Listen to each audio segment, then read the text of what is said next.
एक इंसान, कम से कम इस ग्रह पर आप विकास का शिखर हैं, कम से कम शारीरिक रूप से। हाँ, व्यवहार से जुड़ी चीजों के बारे में हमारे अंदर सवाल हो सकते हैं, लेकिन कम से कम शारीरिक रूप से हम धरती के सबसे विकसित जीव हैं। सबसे विकसित जीव होने का मतलब यह है कि हमारे अंदर सबसे जटिल न्यूरोलॉजिकल सिस्टम है और सबसे ऊंचे स्तर की दिमागी क्षमता है। इसका मतलब है आप सोच सकते हैं, आप याद रख सकते हैं, आप में याददाश्त है, आप बहुत जीवंत तरीके से चीजों को याद रख सकते हैं और आपकी कल्पना शक्ति शानदार है। चींटी इतने जीवंत तरीके से चीजों को याद नहीं रखती, ना ही उसकी कल्पना इतनी शानदार है, बस थोड़ी सी है। लेकिन अपने जीवन को लेकर उसका मन सतर्क है, क्योंकि जिन शैक्षिक प्रणालियों से आप बाल विहार से लेकर आगे तक गुजरते हैं वो ऐसे हैं कि उनका संबंध हर चीज से है सिवाय आपके। ये हर दूसरी चीज के बारे में है। कोई पर्यटन में पीएचडी है, कोई बायो इंजीनियरिंग में पीएचडी है, कोई किसी और चीज में। इसके बारे में कुछ नहीं। ये कैसे काम करता है इस पर बिल्कुल ध्यान नहीं दिया जा रहा। एक इंसान इस तरह का काम करता है। इसका मतलब यह है कि इंसान 3 समय में काम करता है। वो अपनी यादों के गुणों के अनुसार जीता है। आपकी यादें कितने गुणों से भरपूर हैं, इससे यह तय होगा कि आप अभी क्या करेंगे और क्या नहीं करेंगे, है कि नहीं? तो याददाश्त महत्वपूर्ण है, वर्तमान का अनुभव महत्वपूर्ण है, और आपके कल की कल्पना कितनी जीवंत है यह बहुत महत्वपूर्ण है। फिलहाल समस्या यह है कि ये चीजें पूरी तरह से आपस में मिल गई हैं, क्योंकि अपनी शक्तियों को अनुशासित नहीं किया गया है।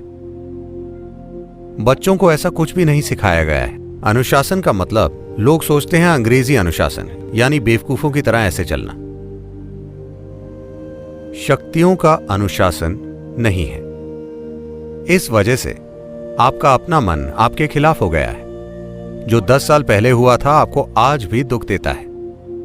हेलो, जो परसों हो सकता है वो अभी आपको दुख दे रहा है, क्योंकि अपनी शक्तियों का अनुशासन नहीं है। आप नहीं जानते कि अपनी याददाश्त का और कल्पना का इस्तेमाल कैसे करना है। आपकी याददाश्त आपको दुख देती है, आपकी कल्पना आपको दुख देती है, और आपको लगता है कि आपका जीवन दुख दे रहा है। जीवन दुख नहीं दे रहा।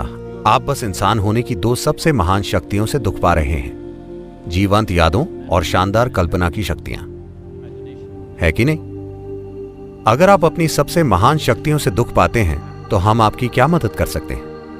अगर आप किसी बीमारी से दुख पाते हैं तो समझा जा सकता है। अगर आप अपनी विकलांगता से दुख पाते हैं तो समझा जा सकता है। अगर आप अपनी क्षमता से दुख पाते हैं तो कोई उम्मीद नहीं है, हाँ या ना? आप अपनी क्षमताओं से दुख पा रहे हैं। अगर आप अपनी विकलांगता से दुख पाएं तो ठीक है, पर आप अपनी क्षमताओं से दुख पा रहे हैं। इस दिमाग को इतना बड़ा बनाने में कितने लाखों साल लगे हैं, और अब यह आपका दुश्मन बन गया है। लगभग 90% लोगों के बारे में यही सच है। वो अपनी ही बुद्धि से दुखी हैं, है ना? अगर आप उनका आधा दिमाग निकाल दें, If you take away half their brain, they will be peaceful. अगर आप उनका आधा दिमाग निकाल लें तो वो शांत हो जाएंगे। हाँ, और इसीलिए बहुत से बेवकूफ ये बोलते रहते हैं कि जीवन का परम लक्ष्य है पीस ऑफ माइंड। ऐसे लोगों पर रेस्ट इन पीस बिल्कुल लागू होता है। देखिए, मैं आप सभी युवाओं से बस यही कह रहा हूं, अपने जीवन में जो चाहे करें, लेकिन आपको किसी चीज पर तीव्रता से केंद्रित होना चाहिए। अगर आप अपने जीवन का किसी भी चीज में निवेश नहीं करते तो यह बेकार चला जाएगा। जैसे कि मैंने आपको शुरुआत में बताया, जीवन का एक बुनियादी हिस्सा है समय, और ये बस चला जा रहा है। मेरे यहां आने के बाद से अब तक आप अपनी कब्र के 2 घंटे पास पहुंच चुके हैं, हाँ या ना? हाँ या ना? Yes. आप अमर नहीं हैं, ये बस एक सीमित समय की अवधि है।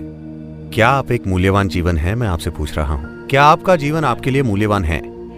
तो आपको यह तय करना चाहिए कि आप इस जीवन का निवेश कहां करना चाहते हैं। अगर ये मूल्यवान है तो, अगर ये मूल्यहीन है तो इसे कहीं फेंक दीजिए।